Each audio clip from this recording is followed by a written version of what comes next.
Bismillahirrahmanirrahim. Assalamualaikum warahmatullahi wabarakatuh. Alhamdulillahirrabbilalamin. Alhamdulillah hari ini kita bertemu lagi di pertemuan kita selanjutnya. Apa kabar kalian di sana? Semoga kalian selalu sehat saja. Semoga kalian tetap semangat untuk menjalani pembelajaran jarak jauh ini. Nah, untuk hari ini kita akan melanjutkan pembahasan masih di bab 3 tentang ragam gejala sosial.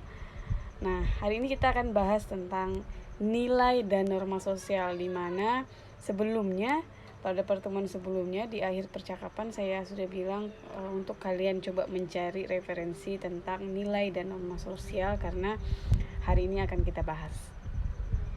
Oke, kita masuk ke pembahasan nilai dan norma sosial. Kita bahas tentang nilai dulu, nilai sosial. Nah, dalam ilmu sosiologi, nilai itu mengandung pengertian yang lebih luas gitu.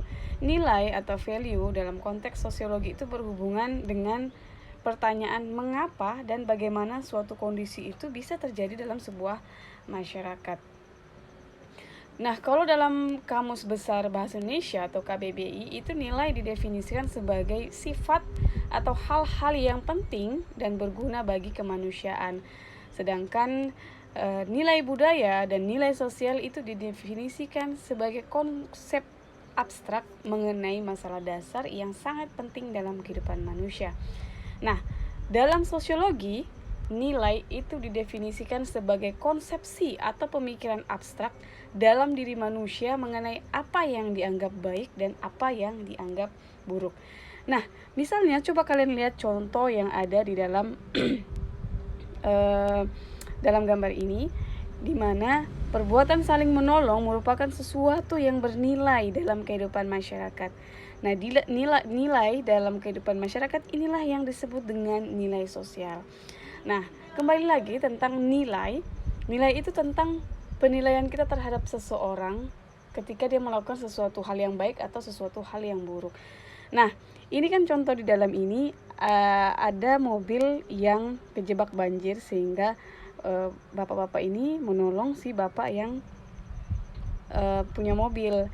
Nah, pasti si bapak akan berpikir, oh orang ini adalah orang-orang baik karena dia menolong saya. Nah, itu adalah pemikiran, konsepsi pemikiran bahwa dia menganggap orang-orang itu adalah orang-orang yang baik. Nah, misalnya lagi gitu, ada salah satu teman kalian gini gitu ya, ketangkap basah dia mencuri uang teman kalian. Kalian akan berpikiran, wah dia ini anak yang anak yang panjang tangan ya, suka mencuri ya. Nah, itu kan anggapan atau perbuatan yang buruk. Kalian akan menganggap atau kalian akan menilai dia itu melakukan sesuatu hal yang buruk. Nah, itu adalah definisi dari sebuah nilai. Jadi anggapan orang tentang apa yang kita lakukan, apakah itu perlakuan atau ya kelakuan yang kita buat itu baik atau kelakuan itu yang kita buat itu buruk. Nah, dengan kita mempelajari sebuah nilai dan norma sosial, kita juga sekaligus menanamkan dalam diri kita tentang sejumlah nilai dan karakter bangsa seperti bagaimana untuk mandiri, demokratis gitu, semangat kebangsaan, cinta tanah air dan peduli akan lingkungan. Jadi sampai di sini semoga kalian mengerti tentang nilai sosial itu apa ya.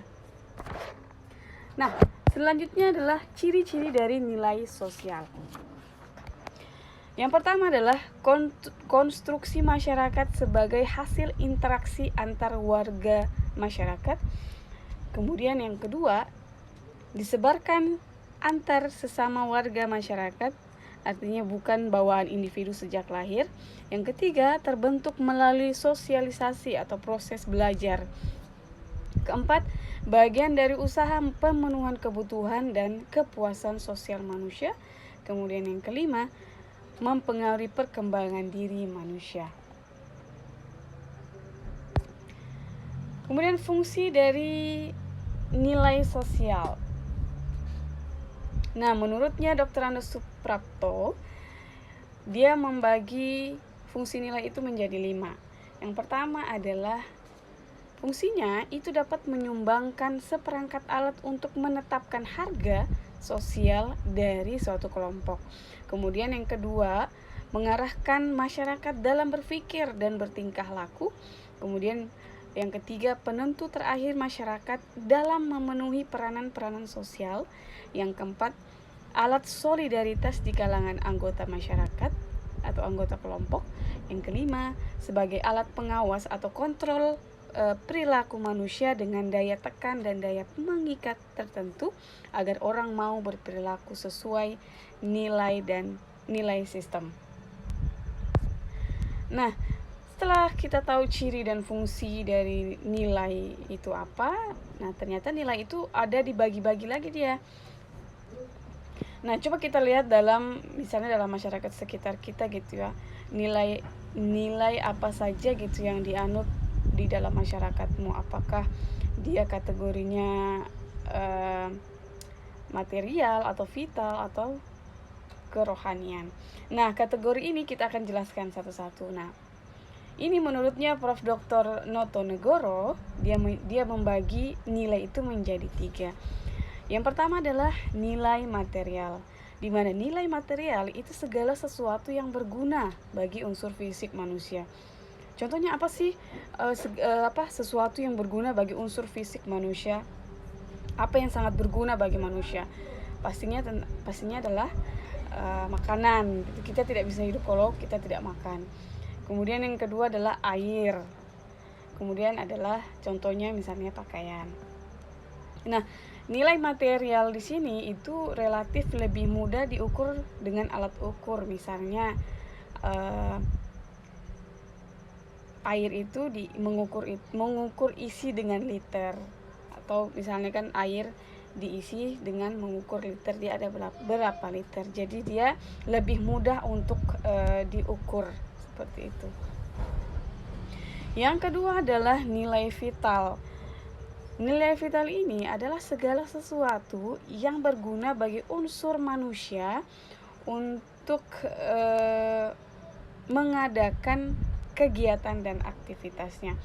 Misalnya begini, kalau kalian mau belajar gitu ya, apa sih yang kalian butuhkan untuk belajar? Pasti kalian membutuhkan yang namanya buku dan alat tulis.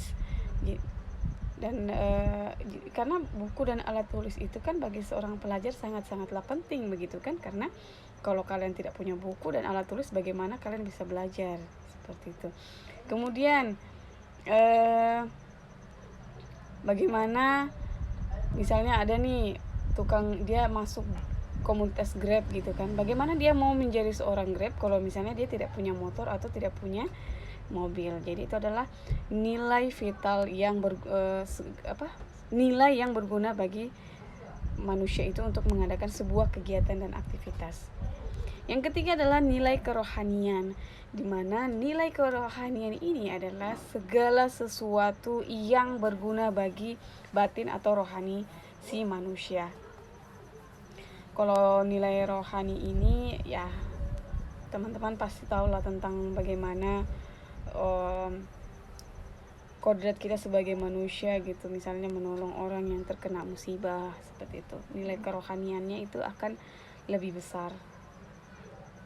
Misalnya juga nilai kerohanian ini ternyata dia dibagi lagi gitu. Yang pertama adalah nilai kebenaran yang bersumber pada akal manusia. Kemudian yang kedua nilai keindahan. Nilai keindahan ini bersumber pada estetik gitu ya. Contohnya misalnya kayak lukisan atau karya-karya seni gitu.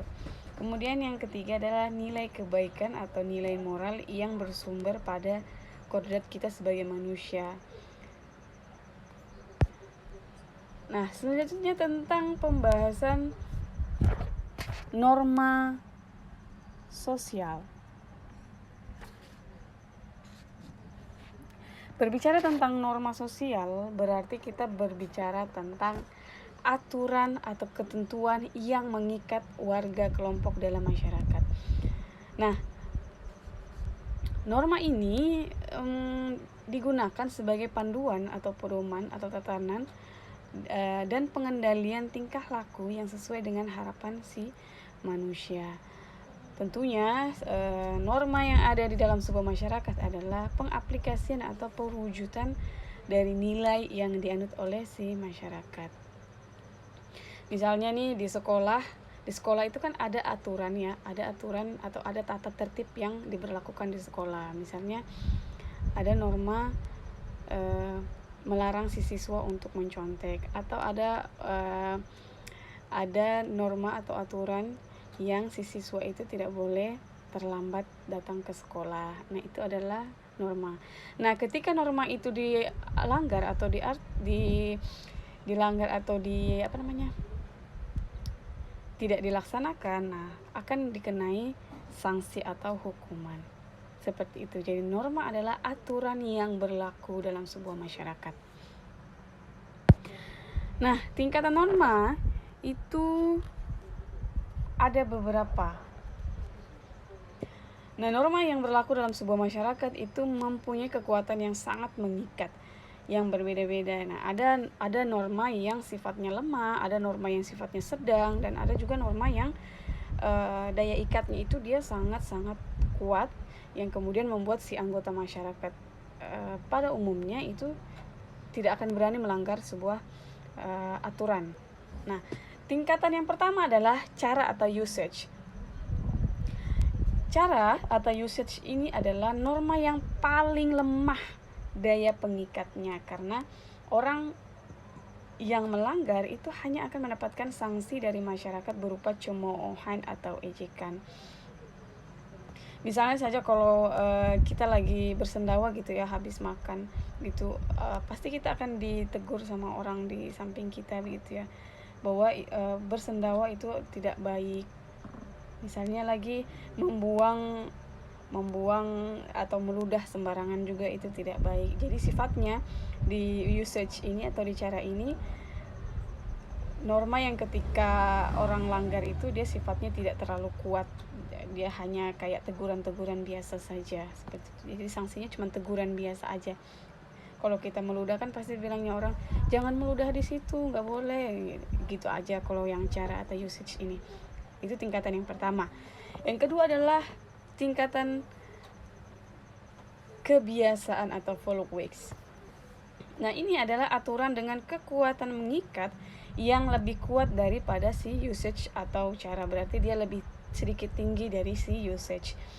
Nah, kebiasaan ini adalah perbuatan yang dilakukan berulang-ulang sehingga menjadi bukti bahwa orang yang melakukannya itu menyukai dan menyadari akan perbuatan yang dia lakukan. Misalnya saja